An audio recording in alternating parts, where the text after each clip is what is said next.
Good evening, everybody. Thank you all for coming. First of all, it's always whenever we host these things, I'm like, God, please, someone comes. It's the Tuesday night, and there's all the things. So I really appreciate you taking some time to come out. My name is Vince Estrada. I'm the director of student services from Maplewood Twin Heights. And you guys go with Community Conversations. This is an idea that Dr. Jameson launched a couple years ago to get us together to kind of have an informal presentation, learn about the district in a different kind of way. They have some snacks. You can bring in whatever beverages you want. We have water. But this was an interesting idea because she was in the office the other day. She's like, hey, we got a topic next week. And we didn't really have one. But we had a Board of Education meeting for our health last week, and they talked about restorative practices. One of the things that the committee shared with me was if you're interested to learn more about that, but also learn more about how that could maybe be applied at home. And we have some really strong expertise in our district, and they were so gracious to come. We have Lizzie Weeka from MRH Elementary School. Travis Lloyd from Alternative Servicing. So they were really gracious. The design just literally asked them last week, so they carved out some time. So I want to thank them for coming. We're going to talk about two things, really generally, about what sort of practices and how it plays out at MRH, what it looks like, how it can be incorporated in the classroom, which is a big push of ours, but also have an informal conversation about how you can maybe bring some of the strategies to have home, okay? So without further ado, let Lizzie and Travis take off for it.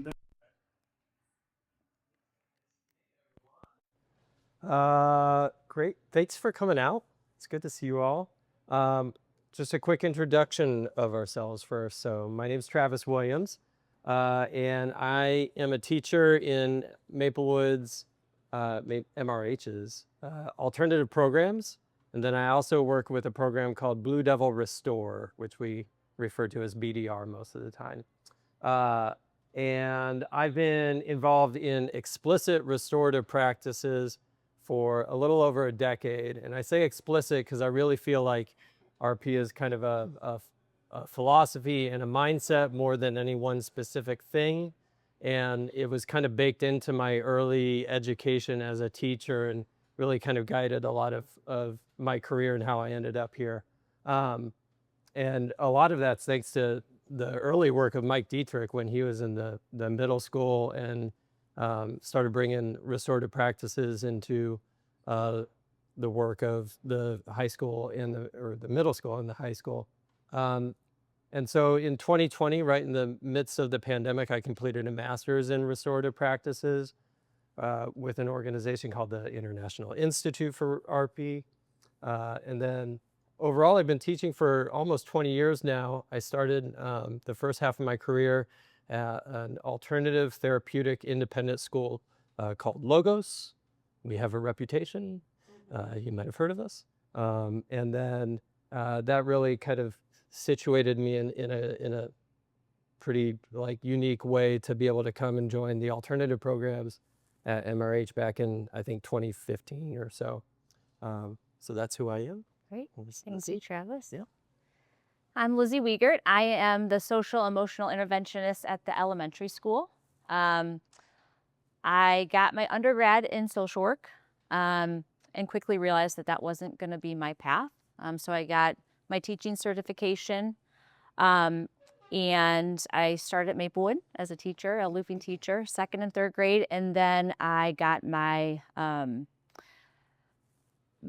think it was like 8 or 9 years ago that the elementary really invested in this idea of social emotional work. And so I was hired as the SEL interventionist, and I've been doing that now for many years. Travis, we work,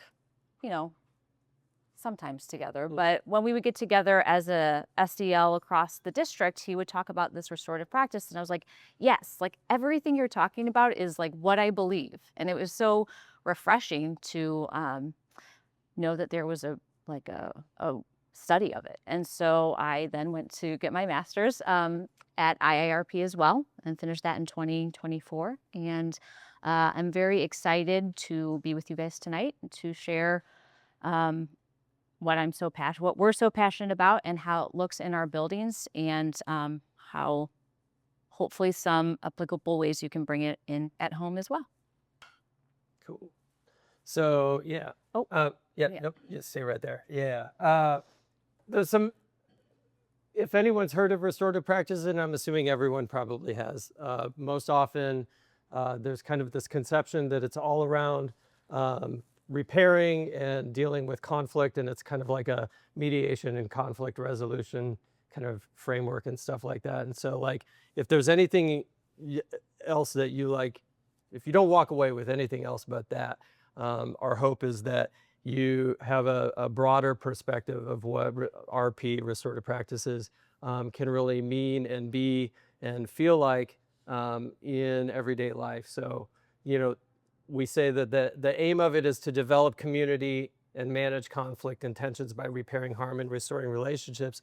And everyone always zeroes in on that, managing the conflicts and tensions and restoring relationships. But the first part is that develop community, right? And within the study of how we build community and do restorative practices, we really want to think about that development as 80% of the work that anyone is doing through a restorative lens, right? Because really the question got asked to me very early on when I started working with restorative practices, which is that, like, what are you going to restore to if there wasn't anything to begin with that was like positive to return to? You're returning to either a neutral or a different negative state. And so the idea is that we are starting from a space of connection and strength and community and belonging and safety and all of that stuff, so that when things do go wrong, as they inevitably do, we have something positive to return back to, like a home plate, a home base that's safe and all that. So that conflict and tensions is really the 20% part, and it makes up a lot of our work and day-to-day stuff. But in reality, the more that we can make that secondary, and the real focus of restorative practices is what are you doing before you ever get to conflict, problems, and stuff like that, to have connection and a healthy community. It's bad practice to read slides. I'm not going to read all of them, but I'll let you read over this one. Lots of different ways to define RP. IRP on the bottom, working up, just says it's the science of relationships and community.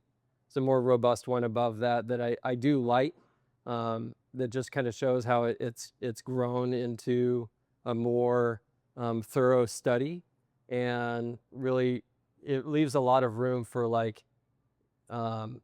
it's very complementary to lots of other frameworks, modalities, approaches, interventions, and stuff like that. Like, RP works really well with all things trauma informed. RP works really well with conscious discipline, or with different, pedagogical or therapeutic approaches and stuff like that. Awesome.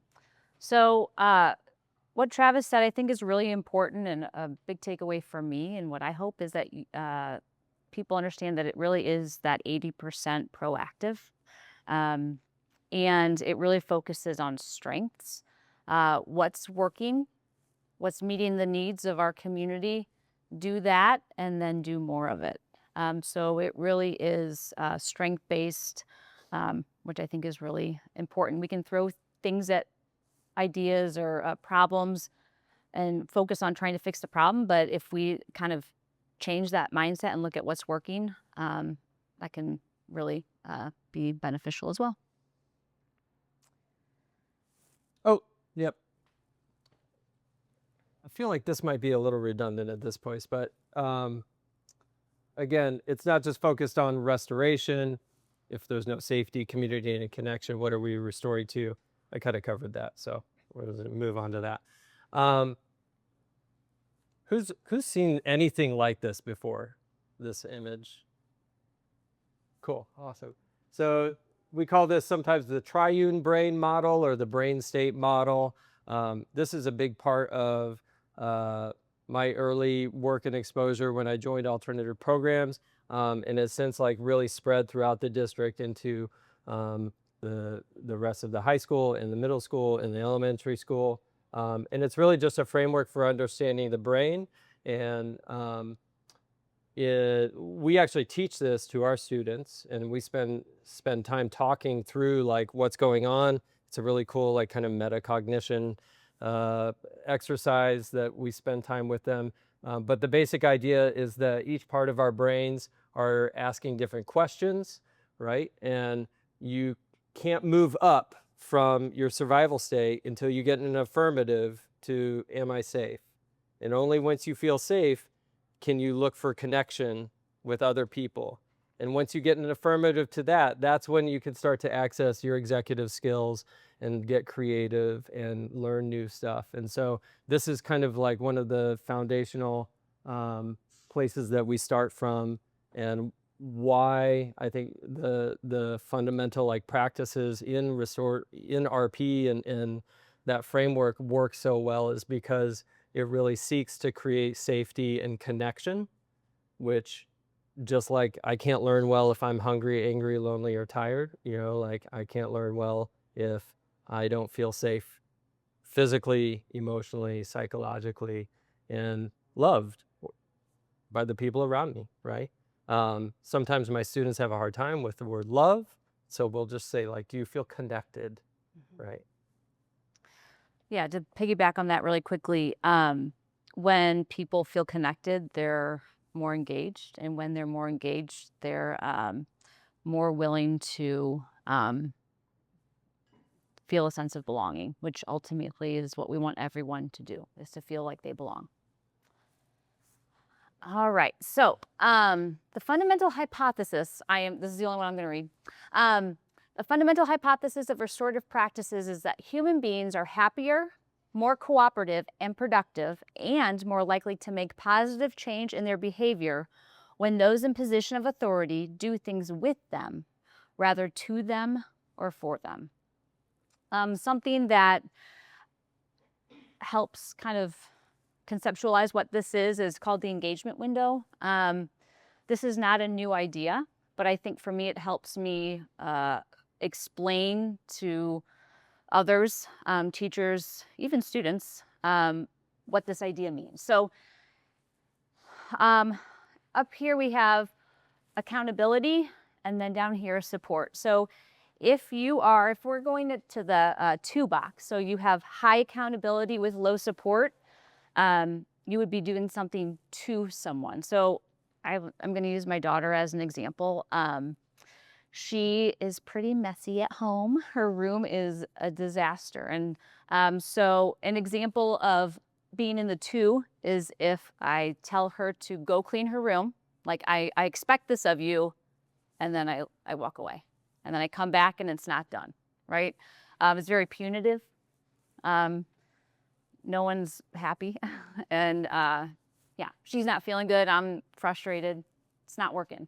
If we go to high support and low accountability, I am working in the 4 box. So it's more permissive. I might start off or have her be in there, and then I just start doing it myself because it's so much faster, so much more efficient, and I just want to get it done.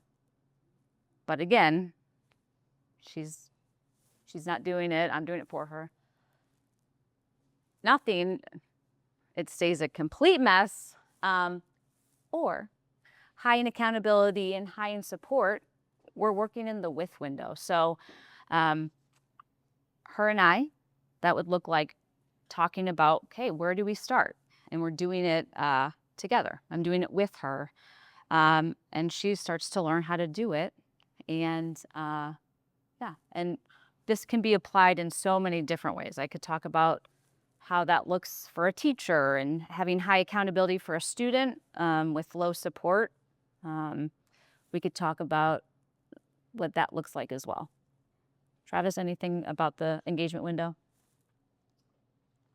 I think so this obviously translates to a framework that teachers are hopefully always like using and engaging with in their practices, but we've seen this like kind of get employed both, I use it, like you said, in my own parenting. We see it translate to like basically any context that you can imagine, whether there, you know, in any space where there's like people that are developing or learning, or there's power structures in place and stuff like that, the idea of the with generally encourages a much more safe and connected community and environment. Okay. Yeah, that's it. Thanks. Okay, so I'm sure you guys are wondering, what does this look like in our spaces? I can speak to what it looks like at the elementary, and then Travis will talk a little bit about his space. My classroom is called R3, and it is based on a restorative framework. It stands for Reflect, Restore, Reengage. I am going to probably talk a little bit more about that 20%, but I also want to make sure I address the 80% really quickly. So in our building, ways that students are building connections and relationships with each other and with teachers is we have circles in classrooms every day, daily class meetings. We cannot sell short the interactions that we have with kids. So arrival, it sounds so simple, but it's like those are golden moments to acknowledge a student walking into the building, call their names, just see them. It goes so far. And later down the road, we have a connection. That applies to recess duty, being able to be out there. You see kids in a different light when they're out having fun. I think that's really important. Our teachers get out there with their students, and that's really powerful as well. For that 20%, so if harm is done, and as Travis referred to, it's going to happen, right? We are going to make mistakes. Kids are going to do things. And so in my space, there are opportunities for them to repair harm. So what that would look like is I get to meet one-on-one with the student. And when something that's really important about restorative practices is that it is something that people have to choose to enter into. It's never going to be something that you force a child to do. And there are questions that kind of guide the conversations, and referencing like what happened, what were you thinking, or who's been affected, what do you think you need to do to make things right? And then you talk to the other student, the one that has been harmed, and you have those similar conversations, and then you invite them both to come together and to talk about what happened. And it is such a powerful experience, and I'm always so honored to be able to be a part of that. I've been a part of it with adults and students, and then I've seen adults, I've been a part of it with adults as well. So this is not just for students when harm has been done. And there's so much more I feel like I could talk about, but that's kind of like a snapshot. The idea and the hope is that these are skills that we're teaching kids how to be aware, understand the impact that they have on themselves and others, and to be able to have those conversations also outside of my space. So we don't want it to be just in Ms. Wiegert's classroom. These things are happening. Teachers have I statements and like sentence stems, like I feel when, next time I need you to. So really giving them agency and being able to speak up for what they need and advocate for themselves. And yeah, I think I'm going to pause there. I'm sure I'll jump in after you talk, but that's a little bit about what it might look like if you are at MRH and seeing some of that work happening in our spaces. At the high school, it's actually particularly in one of the spaces that I work with in alternative, well, actually really both.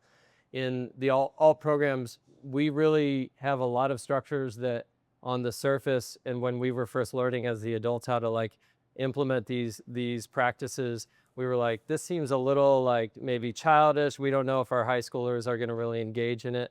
And I'll show some pictures later on. Just it's easier to have permission from high school students. So we've got older kid pictures, but not younger kid ones. But in the alternative programs, I'm out. Many of you might even see me at the entrance to all programs every morning, fist bumping our kiddos as they're coming in. We have a morning meeting in a circle.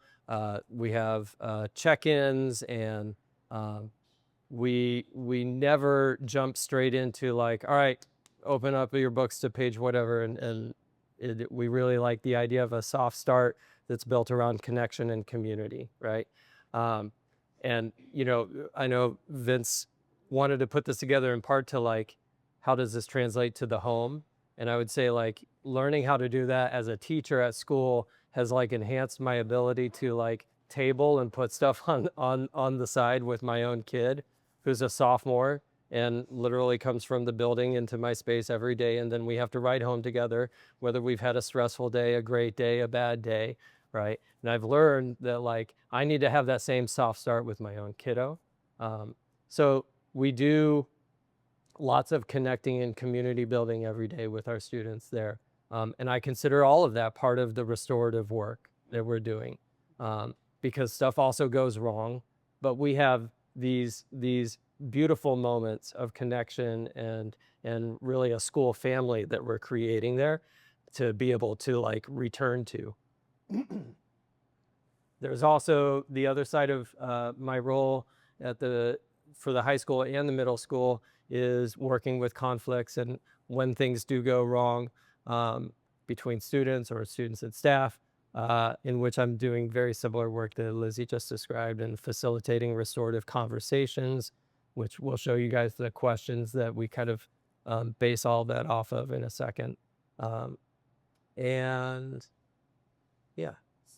Yeah, I think something powerful that I think is important to also note is the experience of kids being in a space where they're vulnerable. I think that's the way the word that keeps coming to mind, where there has been a student that has brought harm to a whole class. And it is pretty remarkable to have the experience of students. And with this work, it does take time to prep. So it's not like you just like walk in again. It's very intentional, but it's very powerful to see a student that does not feel a part of the community for choices that they've made or things that have happened. And then for their classmates to be able to say the impact that has had on them, and then what they need from that student because they are a part of that community. And it is beautiful. It's an honor, and I'm like, oh my gosh, this is incredible. And I say to them, like, some adults don't know how to have conversations like this. So like, you guys are really doing amazing work, and this will be something that you can, it's a life skill. So yeah, I just want to add that. I forgot what's next. Me too. Oh, talking about, you want to start on this one or you want me to? Sure. Yeah. So, kids do well if they can, right? Kind of going back to that like sometimes we don't have the tools, we don't know, but we just have to trust that, yeah. And this idea of like when something, not like what's wrong with you if someone, it's like, well, what's happened? It's kind of like reframing, taking a step back and being really kind of looking at it with a different lens. Yeah. Essentially, I think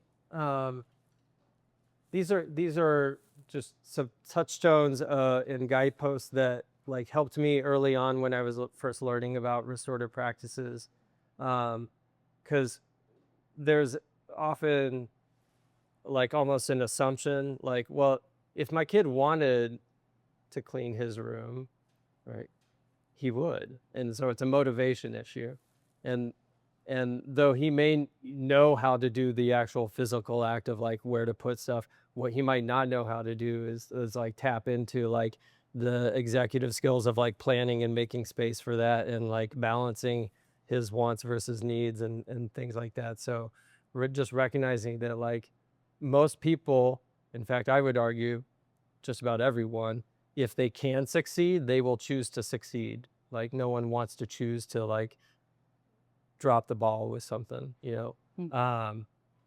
And so like when we think about bringing restorative practices home, I can really only speak to like what I've done as a parent, as I've like, you know, grown in this field and employed it at home. But it really is like thinking about things like that brain state model early on. And if my kid is like, you know, screaming or yelling or really emotionally upset, now is not the time to like come up with creative solutions to the problem. Now's the time to seek connection and make sure that my kid feels safe and loved, right? And so like a lot of it, and one of the first things that we had to do early on in developing all programs was like, we had all sorts of things that we thought were student problems, right? And like these, you know, we use a lot of language that I'm not a big fan of now. Things like saying like, these kids are really hard to work with, and, you know, and our early training was really like, we needed to turn the mirror and like hold up the mirror to ourselves and look at ourselves and figure out like, what are we doing to make sure that we're practicing composure and like being regulated and being like a source of calm peace, which we can then like, you know, I don't know, upload or download to the students that we're working with, right? And that became like kind of fundamental to like how I parent my kid now. By no means perfectly, but I know that like that's the starting point that I want to be at.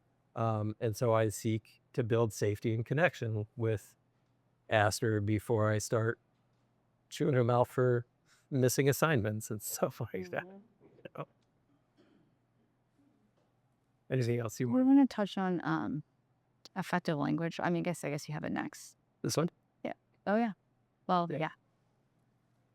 yeah. So these are there's a lot of different variations on the restorative questions, and this is kind of one of the other like touchstones that most people might have been exposed to in restorative practices if they've seen anything from it.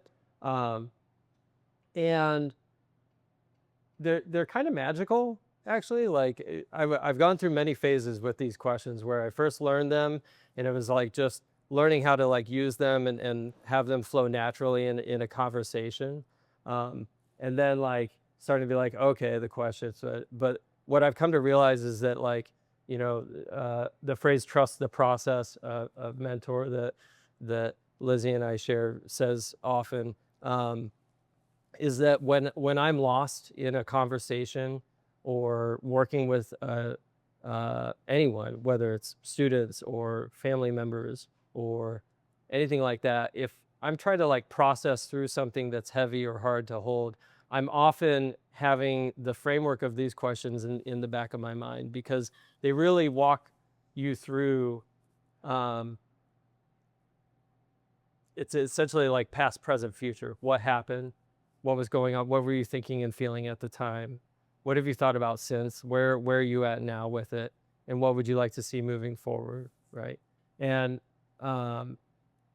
you know, I'm not always saying these exact words to someone, but hitting on the spirit of each of those has been an extremely powerful way for me to work through life with people. Yeah. Something to note, I think, is also interesting is that we don't have why up there.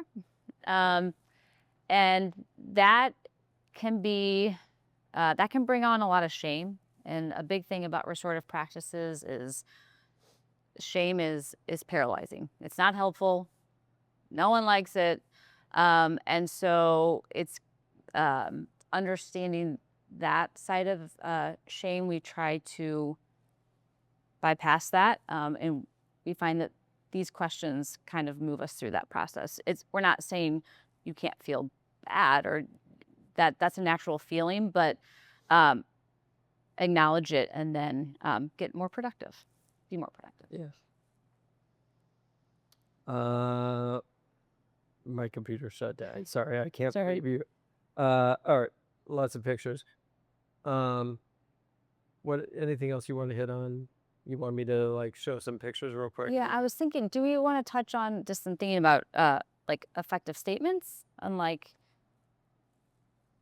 Go for it. that would be okay. Effective questions, but they're also like when we are, I think this is helpful as a parent and working with kids is verbalizing behavior. So instead of be like, great job, it's like you speak to the behavior, the emotion that it brings, and it's powerful. So I was so excited to see you try 3 strategies on math. That shows me that you're really stretching your thinking. Or I was really concerned when I saw you hit so-and-so. Now I'm worried about both of you. Is it okay if we talk about it? So it's just, yeah.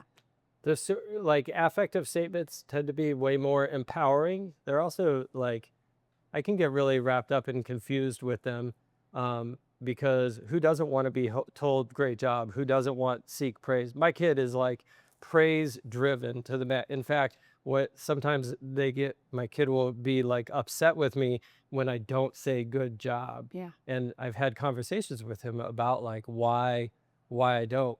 And because instead I'll say things like, hey, that's really cool. You studied hard for this and you got a good grade on that, right? And what I'm trying to do is draw out like an element of like internal pride and ownership as opposed to external approval and judgment, right? Because if they're seeking for me to give all of the good job, that means that I'm the arbiter of the quality of their work. And I want my kid to develop his own internal guidance to that. And that's kind of the philosophy behind like all affective statements.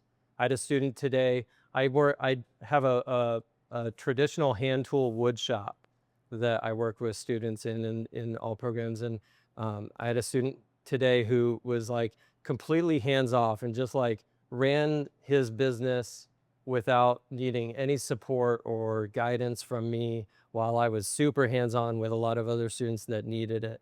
And as opposed to just being like, hey, Tommy, you killed it in there today. It was like, hey, Tommy, you did this, this, and this, set up the planes, dimensioned your wood, and got everything out. And you never even asked me anything, which I hope you feel like you always can, but you just like did it, right?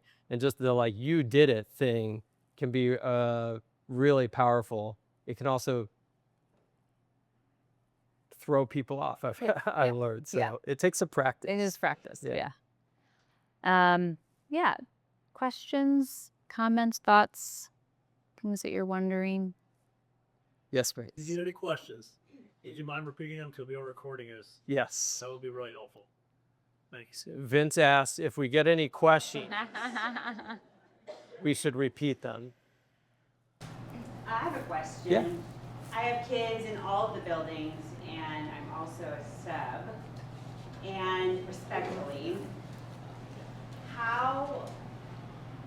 as a sub, you don't see everything happening day to day or whatever, but how much is this stuff happening, like in the classrooms? What would you guys think? Because I have some thoughts, some opinions, but I'm curious what your perspective is on that. Yeah. I can start. Go for it. Not enough. Oh, thank you, Vince. The question was how much of this is happening in outside of the spaces that we're in, right?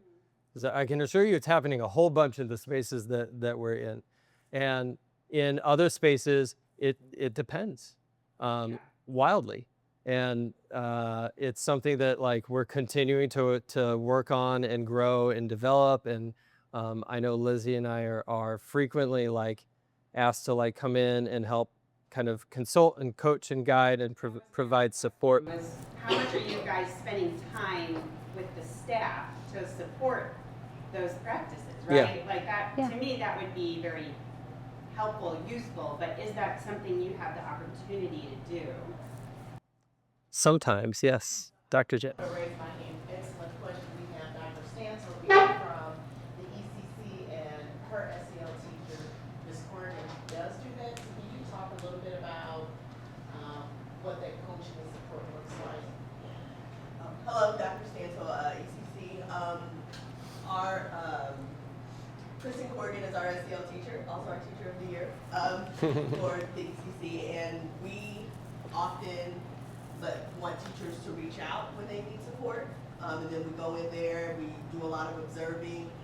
What is the teacher doing? What is the student doing to just, level the playing field and really make a sustainable plan. And then if it's not working, she will work with, first is on what's happening in the environment, and then it's for a teacher to support the student. And she will go in, she will model for them, and then she will watch it and see if it's being implemented, and we actually follow up on that.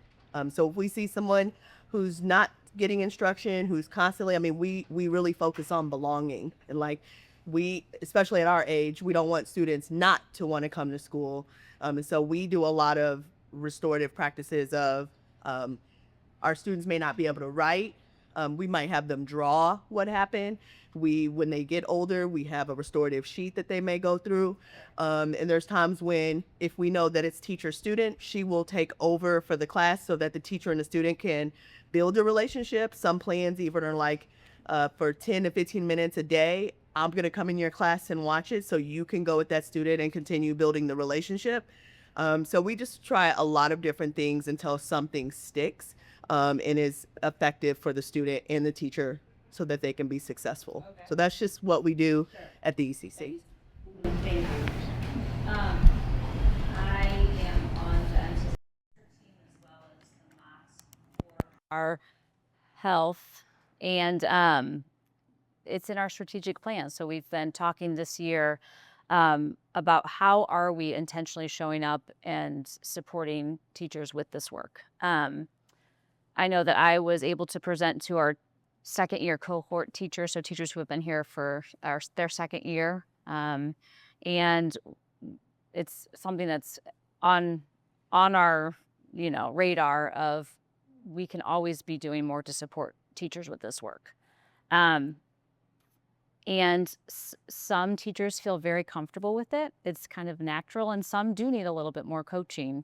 And so similar to the ECC, we are, at least at the elementary, I'm able to coach and support teachers that want that as well. Yeah. And I'll just also add on that,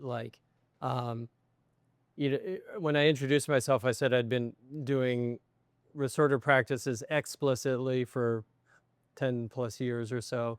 But I really do think that there's a mindset that embodies the spirit of restorative practices, whatever you want to call it, doesn't really matter. And that's someone who's focused on building community and connection and safety and belonging for the students that they're working with.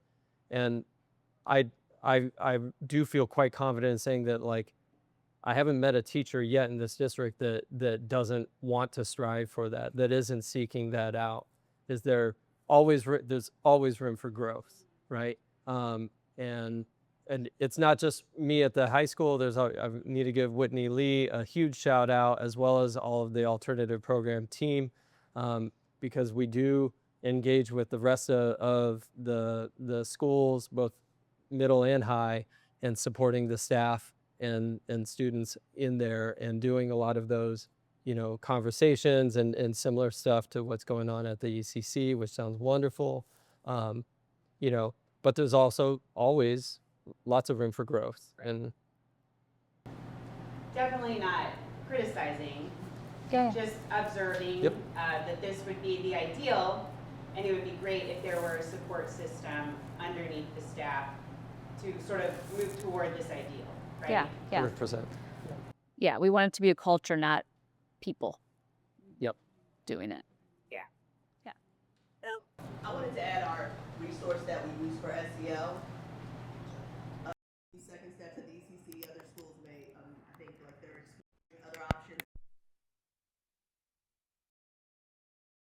in that comes practice and examples for students and teachers. And it's so cute to hear kids like, that wasn't kind, you know, they're saying it to each other, so you know that they're retaining the information. So our resource doesn't just help the kids, it also helps us know how to facilitate those if you're back to the point of not being uncomfortable. But if it is, that's where, you know, our SEL team and SEL teacher comes in to support those conversations. And our counselors and our social workers, we just divide and conquer amongst each other to figure out who's able, you know, who has the bit strongest relationship to move the situation forward.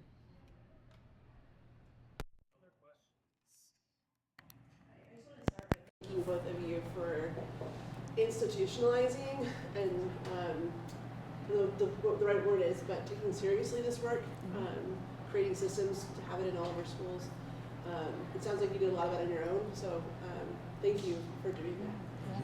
I guess my question is, I've got 2 kids in the high school. And they've been through all the schools. I kind of remember, you know, talking with you, Lizzie, when my little one was at the elementary school. And both of my kids have benefited tremendously from all of these resources. And I know a lot of parents who have kids who have also. I guess my question is, how are kids being identified for more targeted interactions or training? At the very same question about, you know, how are we supporting teachers in classrooms so that 80% is there, right, to build on when the 20% sort of enters the chat. And yeah, I guess the question is, how are kids both being identified for targeted or intentional interventions? And yeah, I'll leave it there. Do we need this? So the question is, how are students being identified for further interventions, particularly around like restorative work and stuff like that? Yeah. With the idea that all kids are getting this Yeah. Yeah. in the classrooms, but just Yeah, like all of the proactive stuff, we like if we put it in MTSS framework, if you're familiar with that, is we would call it tier 1, meaning that that's the stuff that we want all students getting all the time in all of their classes. And that's the fist bumps. That's the like, I know you, you know me, we have a relationship. I know more than just like what assignment you didn't turn into me, you know, the other day. You know, and we can talk and connect on that. And we may do classroom circles and things like that. That's all like the tier 1 stuff. When it comes to like tier 2 and tier 3, it varies between the buildings, but I can speak to the high school that we have monthly meetings specifically to discuss students who might need something like what Alternative Programs has to offer.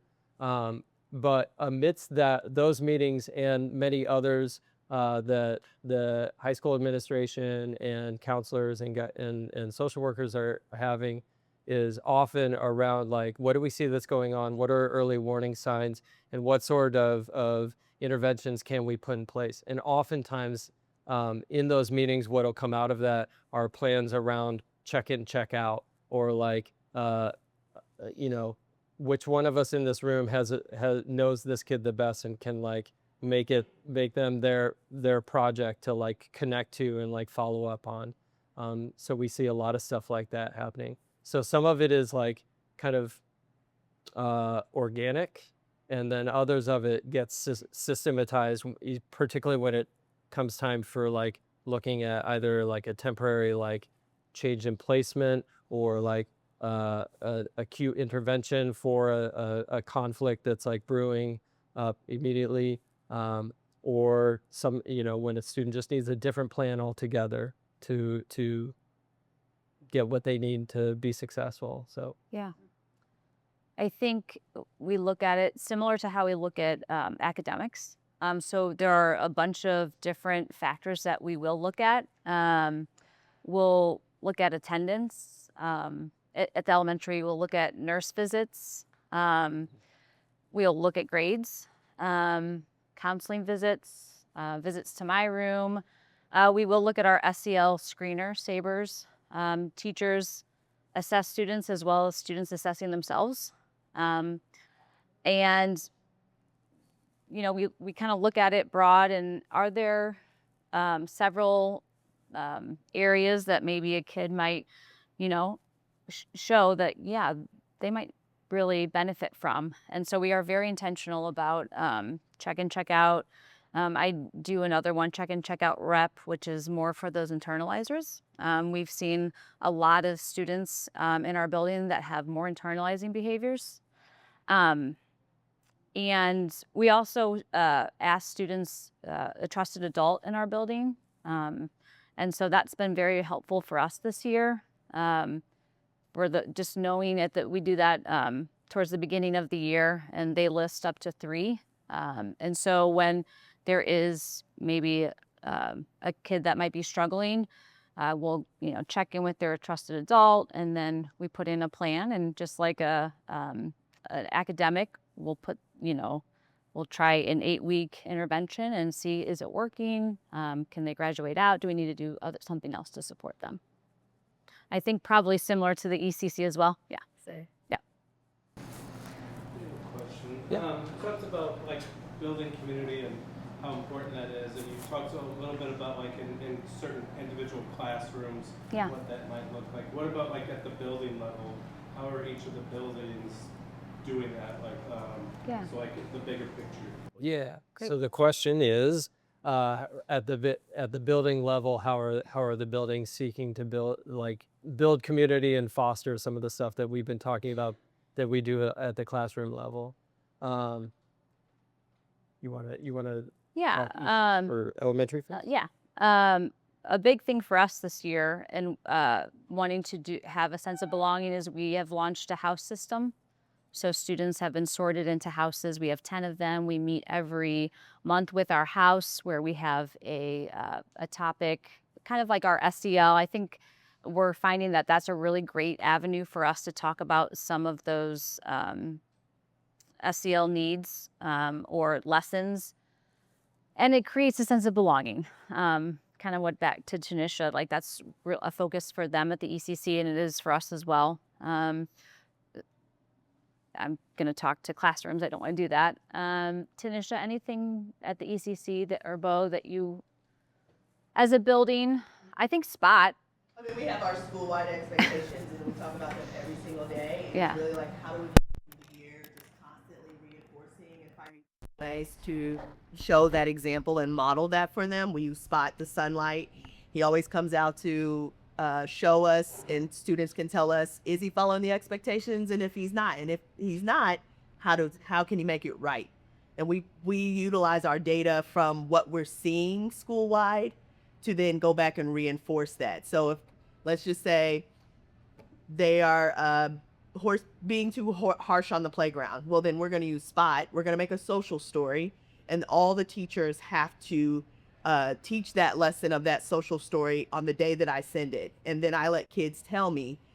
They have to come back and say, what did you find out? And they'll write it down. They'll put a sticky on my door, and that tells me like they're engaged in the social story. So we do that often.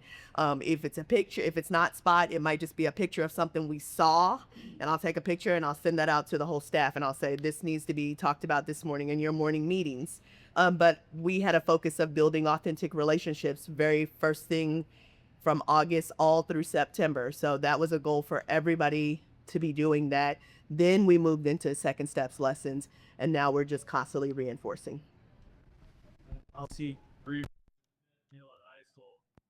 School's expeditionary model is kind of like goes hand in hand with so much of what we're talking about. Having been on some of the week-long expeditions with those kiddos, I can guarantee you that you can't walk away from spending a week taking a long bus ride. So has anyone chaperoned any of these? Anyone? No. Yeah. You know them. And their whole model really encourages a lot of this in the middle school, combined with their looping that they do there. I think also really encourages that at the high school, that's always the hardest place to like really build this stuff up. When I've done a decent amount of research at like the different ways that this type of stuff gets implemented, across the country, and it's always the most challenging because of the natural structures that happen in high school. But this year in particular at the high school, I've been really impressed to see what they've done with their academic advisory hours, and they're doing circles and like community town hall kind of stuff. I knew you were waiting for me to get there, Dr. J. I wasn't going to let you down there. And that's been really cool to see for the first time, to have some like aligned practices that all the teachers are starting to try to do in there. And I'm excited to see where that goes. But it's a great question, and one that I'm always kind of thinking about as well. Yeah. Thank you. Question. Yeah. Thank you, both of you, for spending your time doing this with us. Thank you. I am curious. We've hit on students a lot, and you mentioned how this is a culture that we have at our district.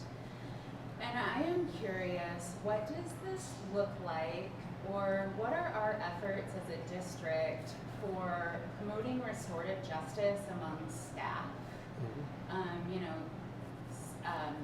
Teachers, admin, any level staff, all the way up to even maybe our board. What does that look like within our district? Yep. So the question for the microphone is, what does this look like for restorative practices with the adults in the district, right? And I could say that I've personally seen it occur in pockets, and with some of the different teams that I've worked with of educators in the high school, where we've held both proactive and responsive like circles and things like that. I can't speak to like much beyond that in terms of like any like systematic efforts or anything like that's been done.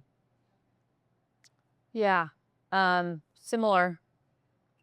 I do think that it is something that it's in our strategic plan, right? And so I know last year it was offered for a PD for teachers to attend a training that myself and Naomi Warren, social worker at the middle school, high school, did. And I think there are opportunities for us to continue that work.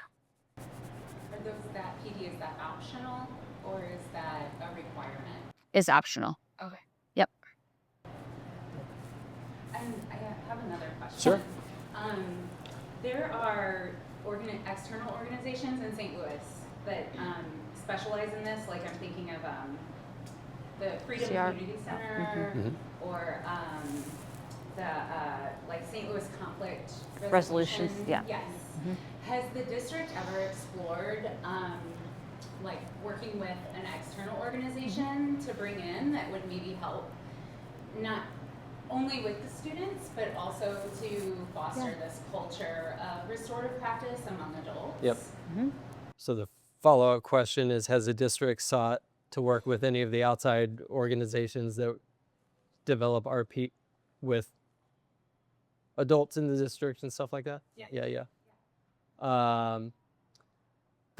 So when the district first started to engage with restorative practices around 2015, 2016, we were heavily involved in kind of like one of the first cohorts that Character Plus or Ed Plus, I get them all confused now, set up. And so we were kind of like a model district in terms of developing and really what we were doing at the time was really primitive compared to where we've gotten to now. But we were working with a lot of other districts and touring different spaces and stuff like that. So we worked with them.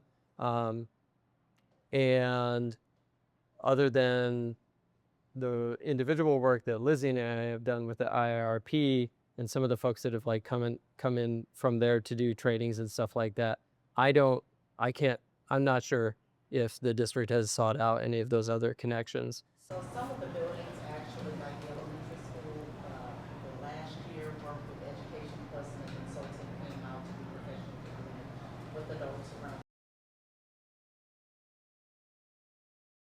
students, but we're still exploring opportunities at the district level for everyone. So I'm not there yet.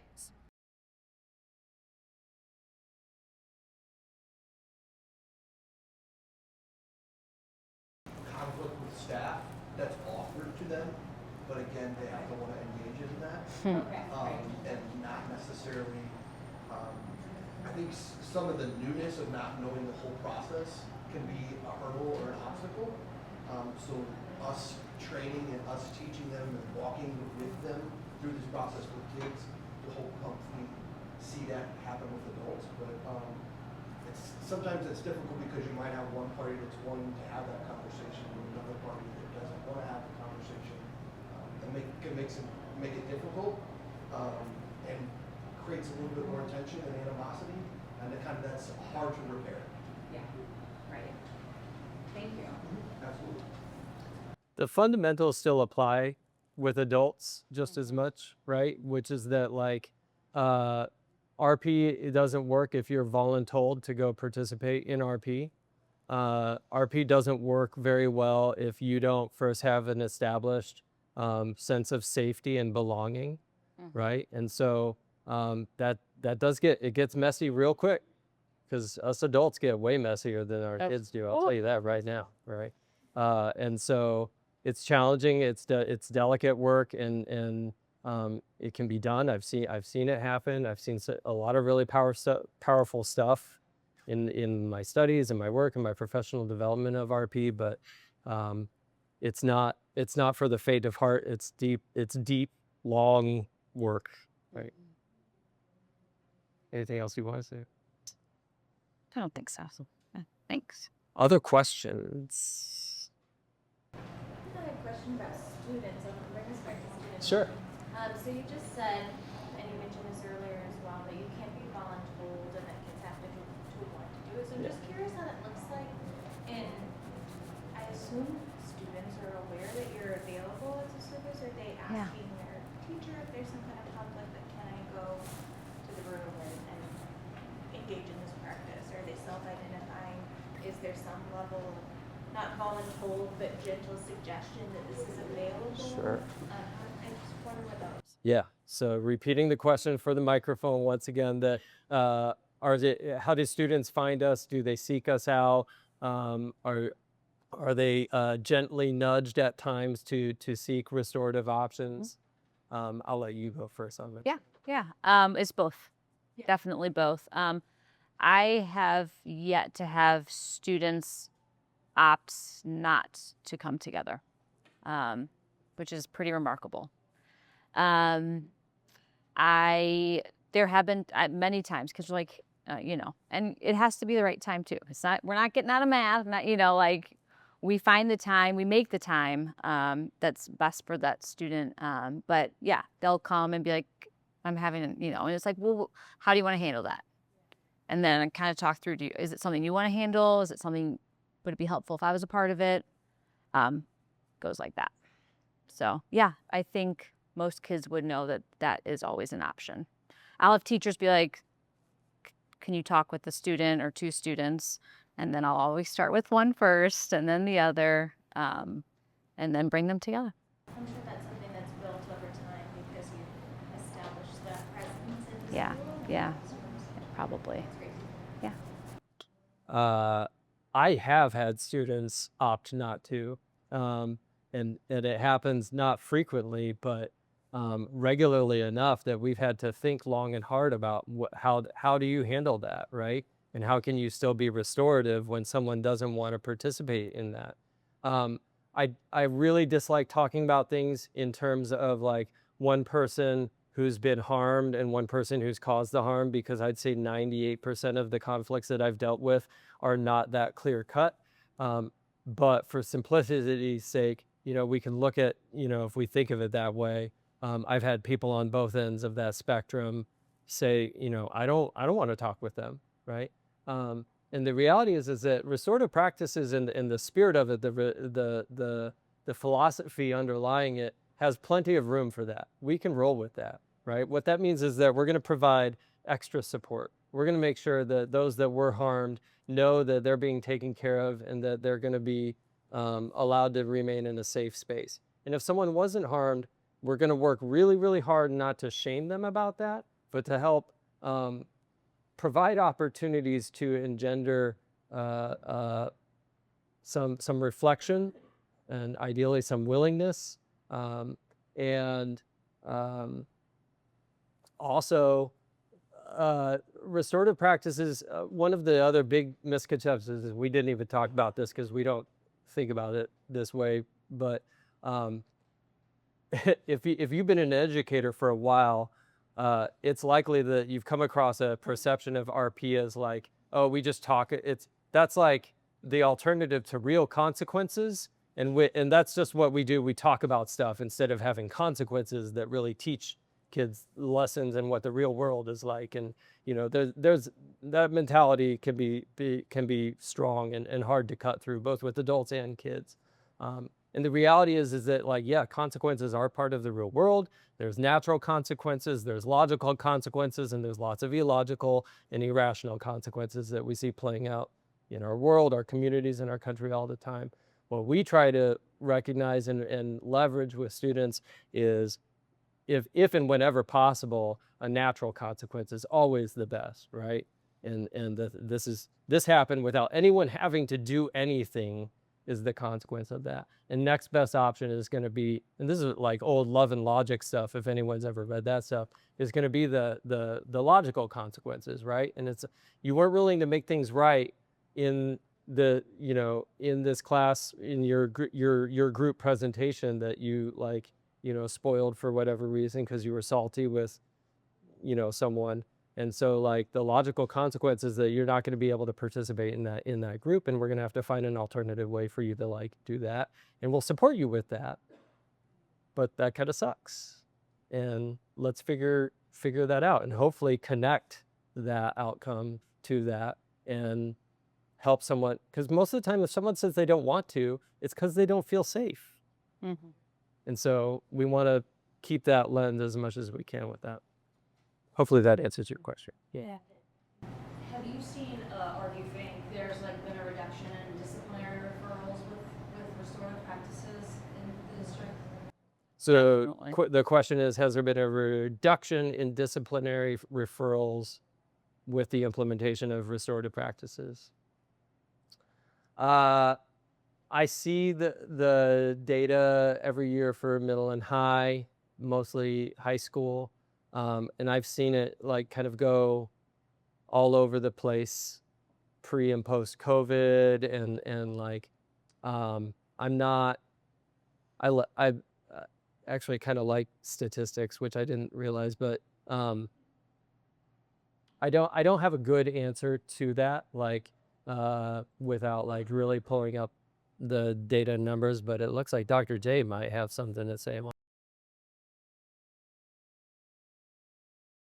Of just restorative practices. There are other practices Dr. Stansel talked about, the expectations and having universals in classrooms. So I think it's a both and, not a either or. So they're doing all of those things, and also delivering engaging instruction, which also decreases some of the discipline concerns that surface. But we have very little discipline. What I would add to that's a great question, Christy. In our strategic plan, we set some goals. I'm like, oh, why do we think of that goal? But one of them was, we were curious about if we did a good job with restorative practices, that there'll be a reduction in the tier 2, tier 3 that Travis and Lizzie had done. I wasn't sure, but when we measured year 1 and year 2, there was a significant reduction in referrals to their spaces. I don't know, it was pretty significant. And I also would say this, what I have seen an improvement of for sure is recidivism. Kids that have ongoing conflicts, the same 2 kids fighting all year, 6, 7, 8 times. That we have definitely seen some improvements for sure. The other thing that Dr. Jameson forgot to mention is that we have disciplinary hearings when they're pretty serious infractions. We don't have a lot of them, but we do have some. And Dr. Jameson revamped the questions that she asked, and they're restorative. These questions, there's still consequences sometimes, but it's a restorative approach to kind of getting the kid to come back to the community at some point in time. Travis and Ricky help with that, as we do. So they actually meet with them prior to meeting with me, which has helped to engage with the students so that they can be more reflective when they're talking about the harm that they've caused and what needs to be done to move forward, which has been fantastic. Yeah. It's always hard in public ed to isolate a variable to know if this one thing made a difference. But I think restorative practice in conjunction with other things has made a difference in that area. I'm glad you asked that question. Some of my numbers and data, and I send it to like I keep pretty good records, but if it's not in front of me, I'm no good at speaking to the concretes. I'm a story based brain. I just wanted to add this to the conversation because me and Dr. Bo talk about this all the time, and I'm just saying this because it's a community conversation. It's like we're holding our students. I know we're here talking about the students. We're making a student code of conduct. We're holding the students to a much higher standard than we are willing to hold the adults to move this forward and move our culture forward. So it's like if we're sitting here wanting students to use restorative practices and we're practicing it and doing with them, we're not going to move our culture forward if teachers are unwilling to have those, and teachers and adults are unwilling to have those uncomfortable conversations so that our culture can improve for our kids. And I often observe that, and when that happens, it just keeps pulling our culture back. And we take 10 steps back because we just don't want to have a conversation. And I always tell my staff, you can repair a lot if you just have a conversation and have people there to help you have the conversation and guide you. And we always use the restorative practice guiding questions every single time. And they're just open-ended questions to give people the space to talk. And if we can't get like that in our community, it will not improve. And again, holding the students to a much higher standard than we are willing to hold ourselves as the people who are responsible for modeling that for them. So I just want to take the opportunity to say that in this space.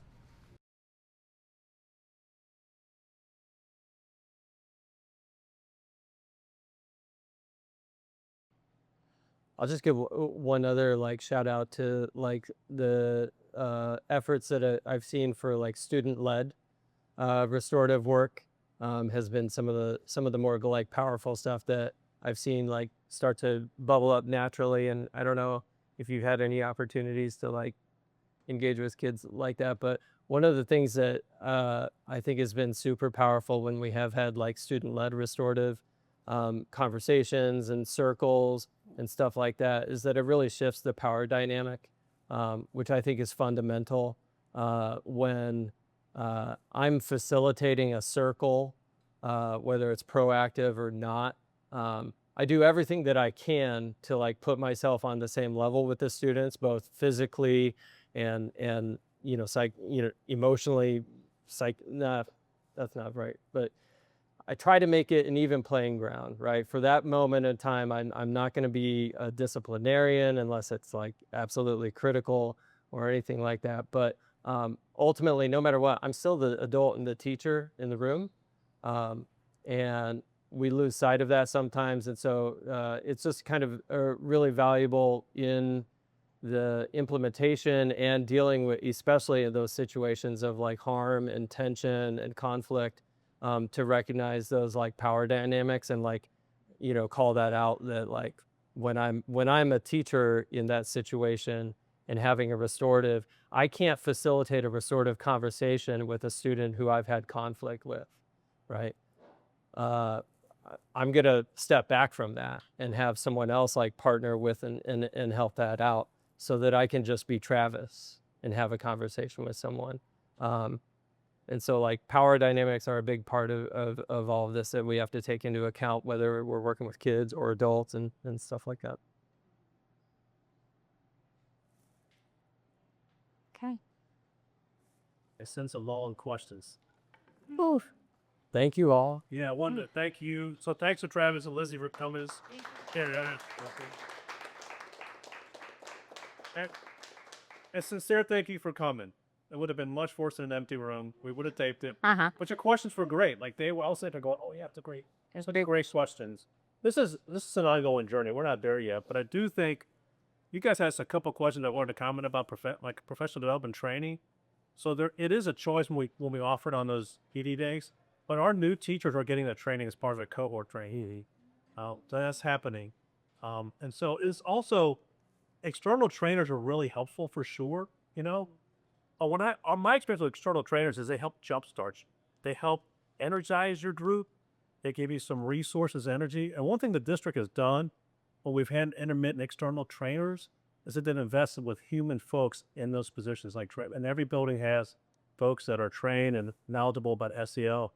And the district has invested in that. Not just having a teacher do it, but having an extra set of hands that are going to help out. So I think that's the sweet spot, is having good training from experts in your district, or occasionally have an external person, but really investing in it 180 days that the kids are in school. We have people in the buildings that do that work. So we're learning how to mess there. Well, thank you all for coming. There is food to either eat while you're here or take home. I'll try to get some boxes. And thank you all so much for coming. This is, we did tape it. Say hi to Mario, or he's talking about last minute. I called him yesterday. And he's going to help us edit it and post it on the website and have it available for other folks who aren't able to attend it. And we'll also think something about some resources in our next newsletter as well. All right, thank you guys. Thank you.